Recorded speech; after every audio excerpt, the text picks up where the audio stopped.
Good morning. My name is Reverend Kylie Renner, and this is Sid Fenley here with me. And we are One Spiritual Center. Thank you for joining us this morning in my living room in beautiful Albuquerque, New Mexico. I want to express my gratitude for all of the people who've reached out over the last few weeks, saying how meaningful it is to be able to tune in during these difficult times, to have the opportunity to remember some deeper things that are going on. And I always judge whether I'm doing a good job by how much hate mail I'm getting. And I am getting some. So yay, us. We are doing a great job. And I'm just grateful to have the opportunity to let you know that we're all walking this together, and that I do not have all the answers, nor do I think anyone does right now. And so we were walking in these uncertain times, just trying to remind each other about what's real and important through all of it, which is truly for me just deep love. And so I'm grateful that you chose to join us this morning. We also have a special guest joining us virtually again, and we're excited about that. And I'm just in awe of all of the things that it's possible to feel at the same time. The fear and the anxiety, while at the same time feeling the deep love and gratitude. And so thank you for being in this with me. We're in this together in some way that I think we're going to understand more of by the time we get to the other side of this. And so thank you. And I also want to thank you for being in the presence of the fact that this is still very awkward, mostly because I don't know if you've ever tried to give a talk to an empty room, but it is very, very strange. So thank you for bearing with me as I learn this new environment. So we're going to take this opportunity to breathe into today, to breathe into this morning, and to pray together. So if you're comfortable closing your eyes, I just invite you to breathe, to take an opportunity with all of the things going on around us and within us to just be present right here.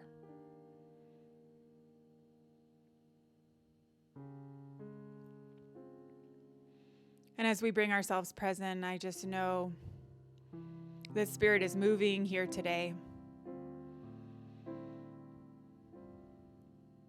It is the love that is in and through and as each of us.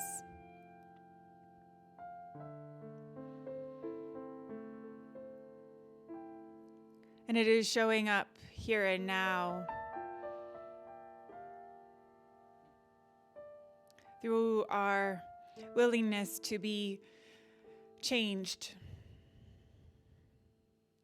and moved and transformed by this collective experience that we are having of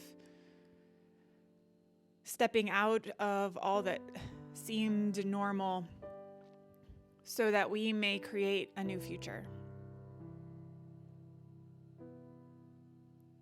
And I just know and I accept that right where we are here today is the presence of the One, no matter what it is that we're feeling. Nothing that we could be feeling is outside of Spirit. And so I let Spirit move. I let myself feel. And I remember that there is always that space within to return to, that space of peace.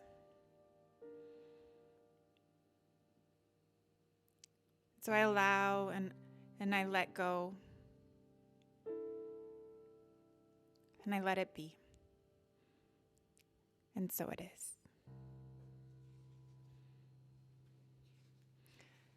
So to prepare the way for our special guest this morning, I have chosen a poem entitled Allow by Dana Faulds. There is no controlling life. Try corralling a lightning bolt containing a tornado. Dam a stream and it will create a new channel. Resist and the tide will sweep you off your feet. Allow and grace will carry you to higher ground. The only safety lies in letting it all in. The wild and the weak, fear, fantasies, failures, and success. When loss rips the doors off of the heart or sadness veils your vision with despair, practice becomes simply bearing the truth. Practice becomes simply bearing the truth. In the choice to let go of your unknown way of being, the whole world is revealed to your new eyes. And so we just allow these new eyes and this practice of bearing the truth to guide us as we welcome virtually John Bartlett into this space to provide our meditation this morning.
Thank you so much, John, for that beautiful meditation.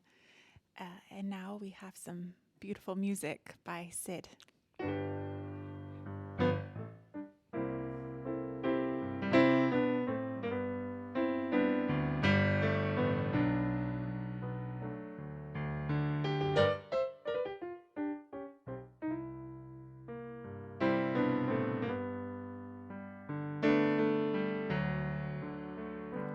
Lean on me when you're not strong. I'll be your friend. I'll help you carry on, for it won't be long.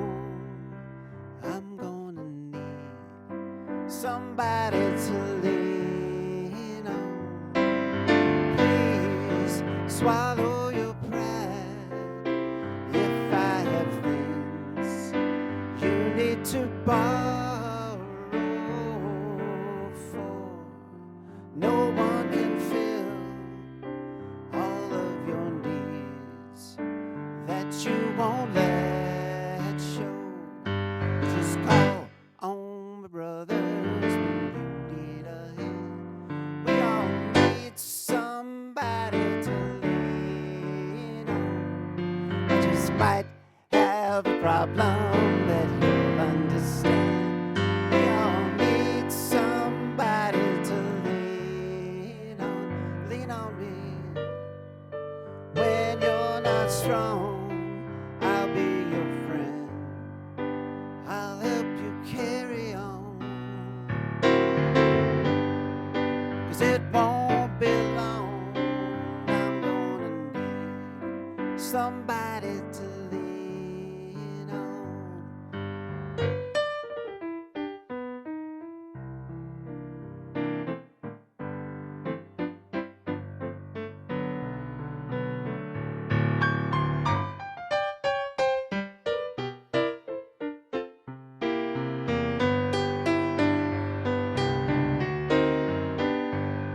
Just call on me, brothers, when you need a hand. We all need somebody to lean on. I just might have a problem you'll understand. And we all need somebody to lean on. If there is a load you have to bear that you can't carry, I'm right up the road. I'll share the load. If you just call on me, you just call on me, call on me.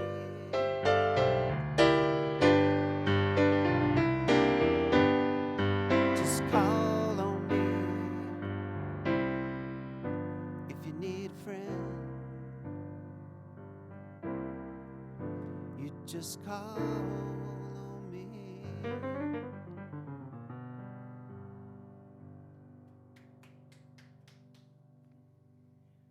Thank you, Sid. What a beautiful tribute.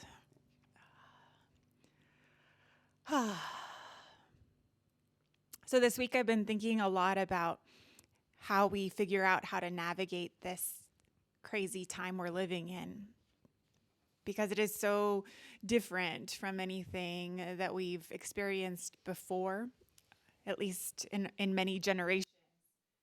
And so there's this deep feeling inside of me that I want to be able to figure out, when it's going to end and what I can start planning for and how all this is going to work out and what tomorrow is going to look like. And I realize that on some deep level, I cannot control this in that way. And so letting go of the illusion that I can control this and that that's what I'm supposed to be doing right now has been one of the greatest lessons so far in this for me, is that ultimately it was a fantasy that I was in control in the first place.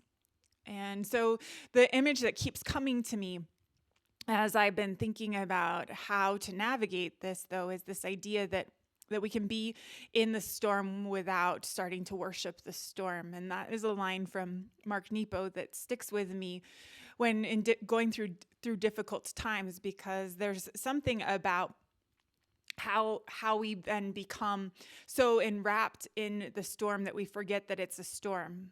And so Pema Chodron says it beautifully when she says that the weather comes and goes, but truly you are the sky, and everything else is just the weather.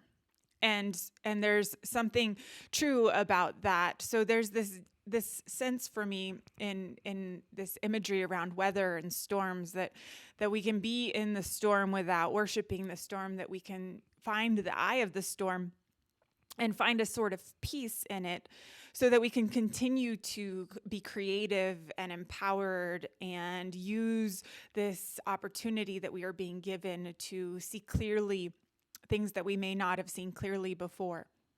So when I started to think about the image of the eye of the storm, I was remembering back to the calm before the storm that I experienced as a kid, waiting for a hurricane that was supposed to hit Hawaii. And we didn't know exactly where it was going to go. And everyone was preparing, and it was kind of this like slow motion feeling where we knew something was going to happen, but we just didn't quite know what yet. And it feels like we're in that in New Mexico, at least right now. I think other places are in different parts of this storm. But this kind of idea that we know that things are moving and changing as a society, as a culture, as this whole world, and we don't quite know where it's taking us yet. And it's very disorienting, because we've spent so much of our lives thinking we're in control, or trying to feel in control by the way in which we've set up our lives and our identities. And so we've resisted this kind of idea that we had no control over a lot of things in the first place, by creating the illusion that somehow, if we planned well enough, if we prepared ourselves, that we could somehow feel safe and comfortable no matter what happened. And I think that idea has greatly limited our capacity to be full human beings, because I do not believe that the one Spirit sent us here through all eternity to be control freaks, to decide that we have to have things only one way, that we have decided how things should look and what makes us feel safe, and that we have to make life fit into those patterns. But letting go of this illusion that is so deeply entrenched is very difficult. So Mario Andretti beautifully said that if everything seems under control, you're not moving fast enough. And for me, this is a great reminder that control wasn't the idea in the first place, that we are actually being asked to fully immerse ourselves in life, and to allow ourselves to be moved by it, not to be constantly trying to move it in the direction we think it should be. And so that's, for me, become the image of being in the storm and being able to find the eye of the storm, is about letting go of my idea that I'm pushing this storm in one particular direction. That in fact, that I can be in the midst of it and not be in control of it, but be able to find the center of it and the peace inside of me, and the practice of truly being with what is true, instead of pushing it away or trying to control it out of existence, is such a powerful reminder that there's something bigger going on than my idea. So I was thinking back to a show I watched, I think must have been sometime in middle school, and it was about lion tamers. And it was saying that the reason why lion tamers are able to be successful at taming these beasts is that they are able to never show any fear. And they are so in control, and how they create this control is this complete lack of this illusion that they are completely in control by not showing fear. But what happens if we as human beings decide that we want to be lion tamers in our lives, that we want to be in control of it, is that we create these small and insulated lives where we focus on our own little corner and our self-centered dream.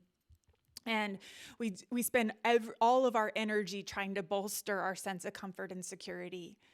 And I completely admit that some level of comfort and security is required. It's one of our basic human needs. But we take this so far.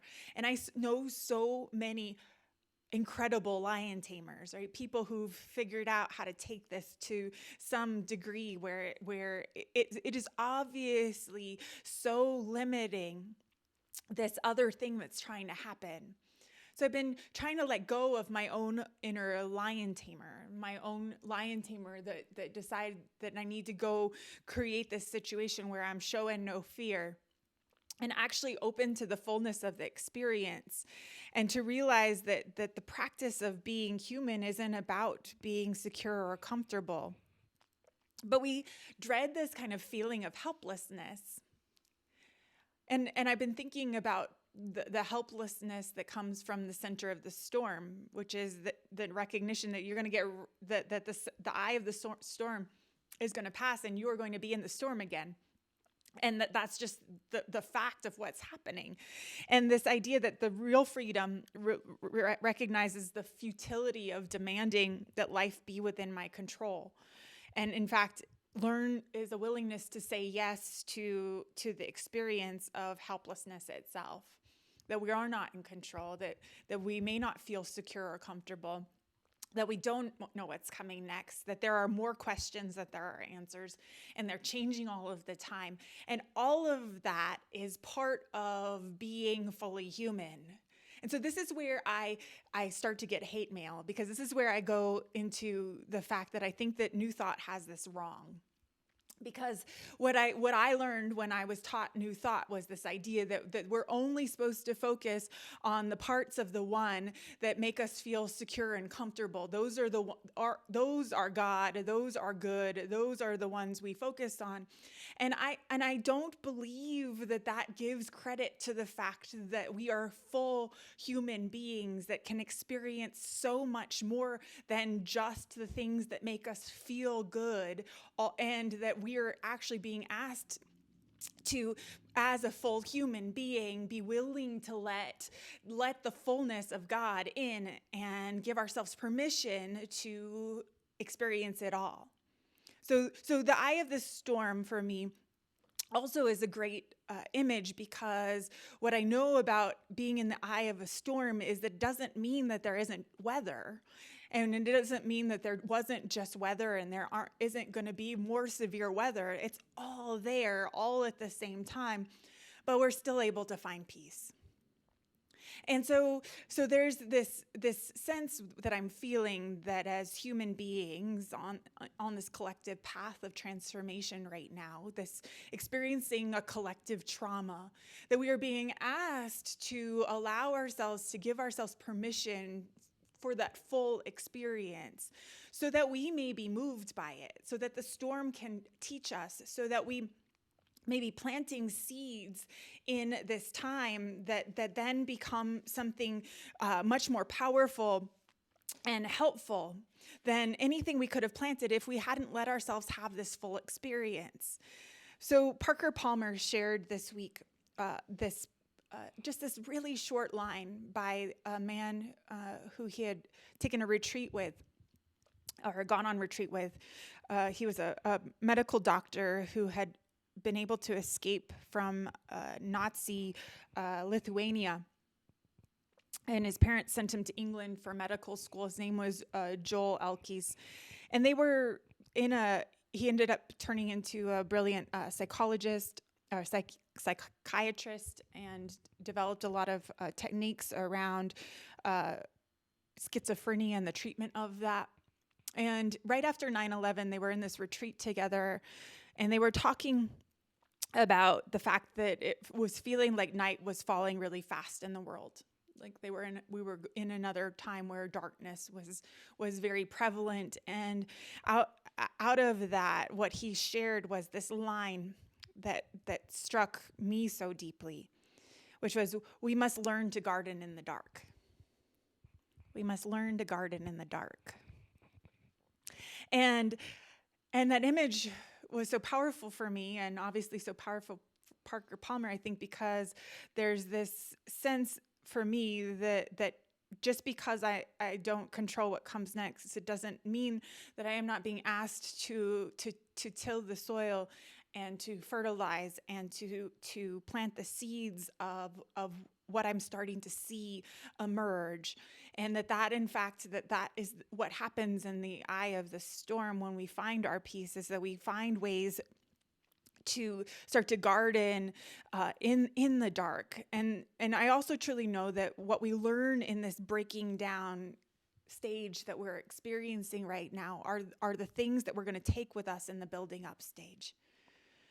That the things that we feel when we're in this kind of sense of helplessness, the things we learn about ourselves, the things we learn about the systems in the world that aren't working the way we know they should, is that we take that, what we learn from that, and then we are able to garden in the dark, the garden for some future we don't know what it looks like yet. But we're preparing the way by being willing to be aware and conscious of all of the things that we are experiencing right now and the fullness of this experience. So this is one of the things I often talk about with those who are grieving, is that there is something incredibly powerful about just letting the fullness of the experience in. That there isn't some aspect of it that we get to label as good and some aspect of it as bad, but in fact that there is this full experience we're being called to that honestly feels overwhelming. Oftentimes it feels like it's too much. So in this navigating, I believe it's really important to prioritize finding that center space inside so that the fullness of the experience does not start to overwhelm us. Because when it overwhelms us, we start worshiping it, the overwhelm, instead of realizing that this is an experience and that it is weather, and that really we are sky in some deep way that is bigger than anything we are experiencing. And so I once again want to say I don't have all of the answers, but I also recognize that we're in this together, and that we're being asked to learn how to garden in the dark. And we're being asked to let go of the fantasy that we could control things in the way we thought we could. And I have to say that is probably the biggest assignment we're being given right now. Like, if I had to think about one thing that everyone's learning all at once, is that was a fantasy that we were in control in the first place. And to let go of the programming to think that that's what we are supposed to be doing, constantly planning ahead, constantly deciding that everything we're going to do is going to somehow influence and make things look a certain way. And no matter what we're doing right now, that's just not what's going to happen. And so how powerful to recognize that we've all been given the same assignment at the same time, which is to let go of that fantasy in some deep way. And the practice, as Dana said in that beautiful poem, Allow, that I shared with you earlier, is that the practice becomes simply bearing the truth, simply being with the truth, being with the fullness of being here, being with the fear and the anxiety and the sadness and the grief and the anger, and maybe with the gratitude and the joy and the love and the connection all at the same time. And we are capable of having it all at the same time. And it's all part of the one. And it's all here. And we get to be present to it, because if we aren't present to it, it's going to happen anyway. We weren't in control of it in the first place, so might as well be present to it, because in the presence of it, we have the capacity to remember that really we don't need to have all the answers right now. In fact, the more questions we have is probably more powerful than the answers we could have. And I'm recognizing that on a daily basis, my questions are changing.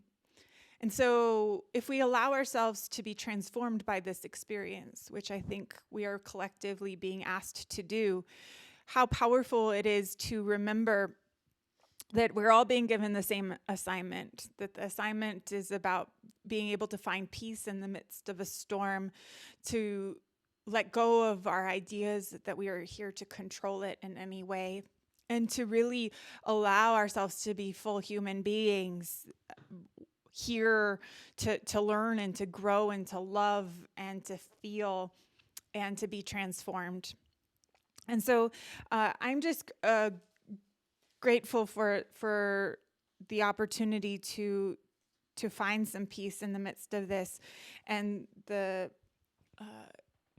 I invite you to give yourself permission to make that a priority, to do whatever it is you need to do to find that peace, and to not feel guilty for the need to have it in the midst of all of this. And I know it's inside of you.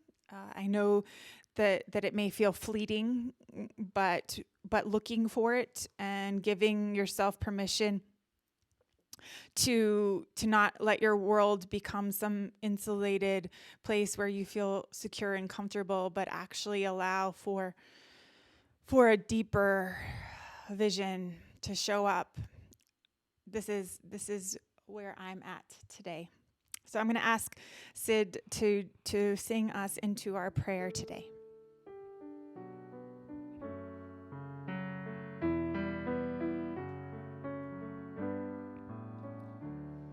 Our prayer of love lifts us high.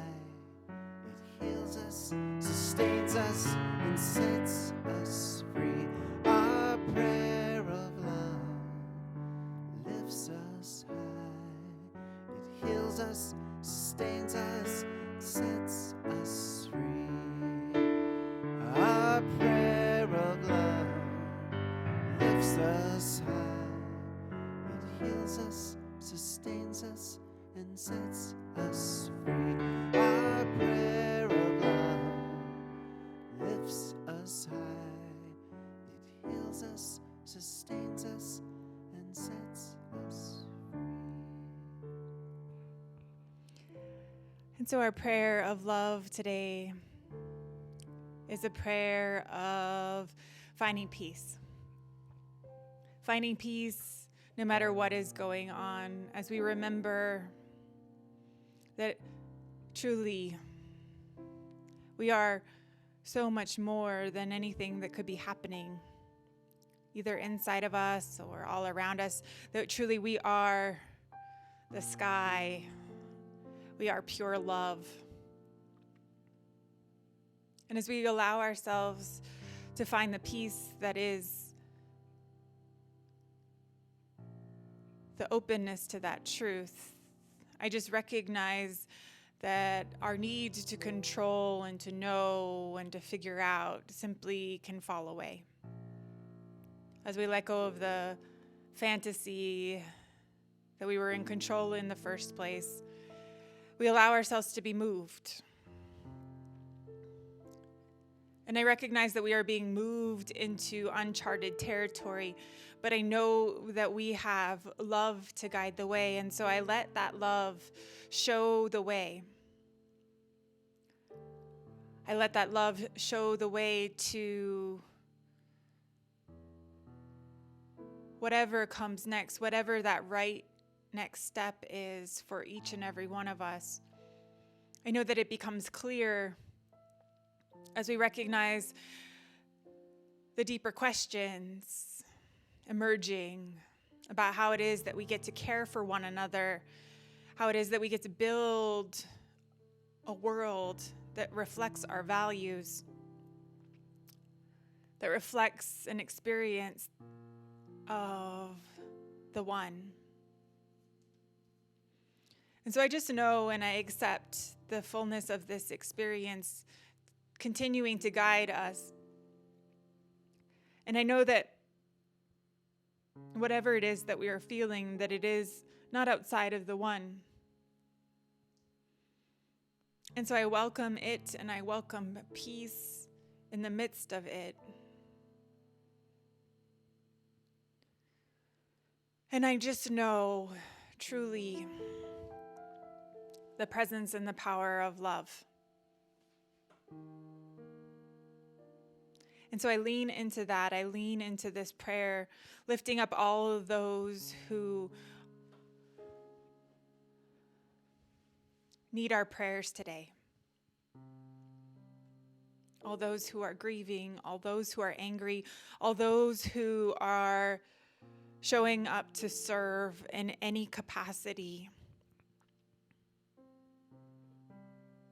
We lift each other up. We surround each other in love. And we let go. And so it is.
So I want to express my gratitude for all those who have been making contributions to One Spiritual Center for the last few weeks as we've been doing this online.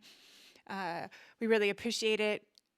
We're really looking to how we can support all of the musicians in our community as life is changing really rapidly for all of us, and as well as providing whatever we can to our greater community. So thank you very, very much for all that we've already received. If you're interested in making a donation, there's a space on our website to do so, onespiritualcenter.org, or you can also find, you can also text to give with this phone number, 505-207-4916. If you text that number for the first time you go through a little series of steps to set up an account. And then after that, all you would have to do is type a number in there to that. phone number, and it would send a donation directly to One Spiritual Center. So thank you in advance. Also, we've been receiving checks, and some people have even dropped cash at my front door. So if you're interested in my address, please send me a message and I will get that to you.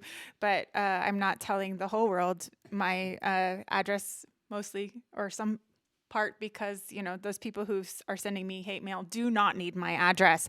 So thank you so much. I also wanted to express gratitude for the fact that last week, after One Spiritual Center went to Roadrunner Food Bank, I just sent out a small thing on Facebook to tell people about the great need that the food bank was experiencing right now as they figure out how to serve people in this time of great need.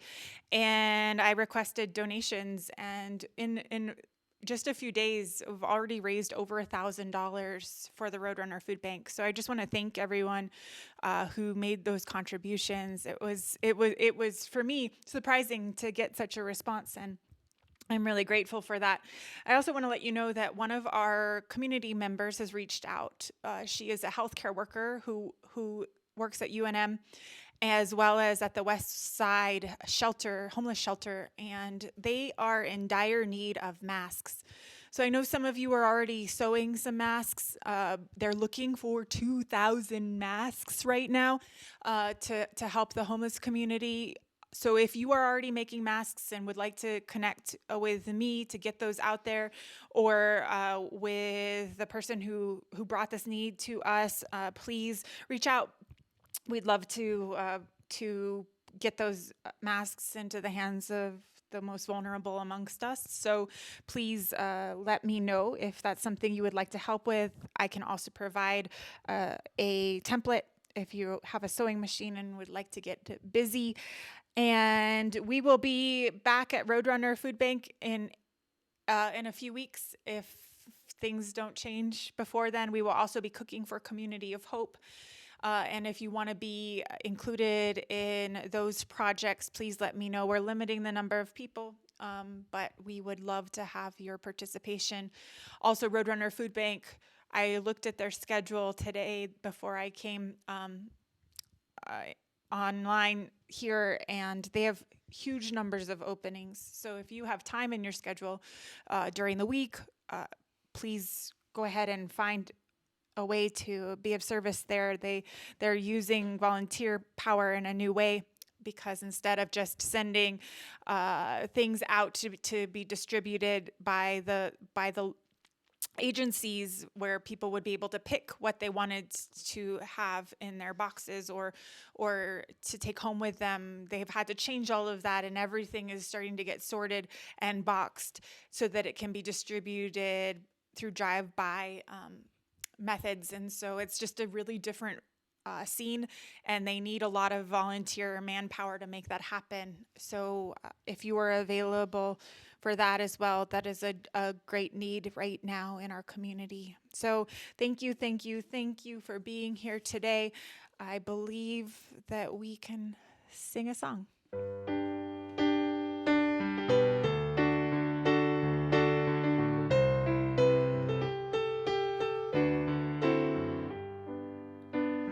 One love, one heart. Let's get together and feel alright. One love, one heart. Let's give thanks to the Lord and we can feel alright. People, get ready, there's a train a-coming. You don't need no baggage, you just get on board. All you need is faith, hear that diesel humming. You don't need no ticket, you just thank the Lord. One love, one heart. Let's get together and feel alright. One love, one heart. Let's give thanks to the Lord, we can feel alright. People get ready for their train to Jordan, picking up passengers from coast to coast. Faith is the key, open the doors and boredom. There's room for all that love the most.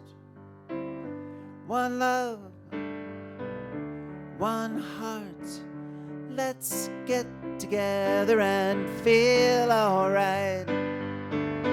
One love, one heart, let's give thanks to the Lord. We can feel alright. Let's get together and feel alright.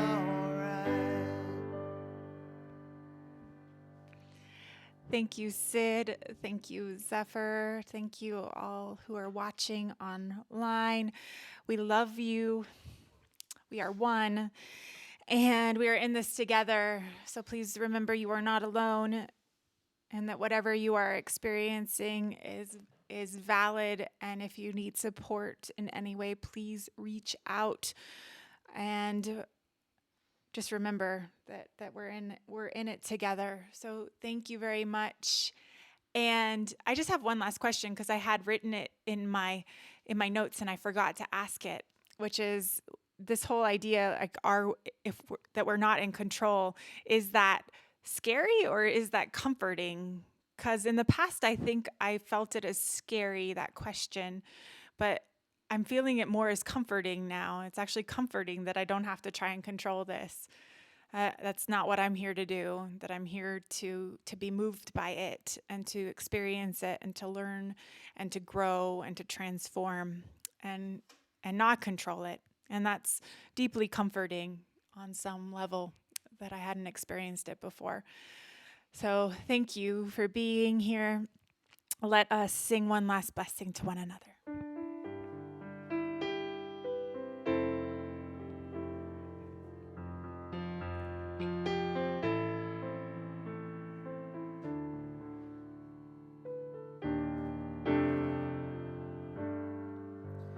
Go forth and walk in beauty,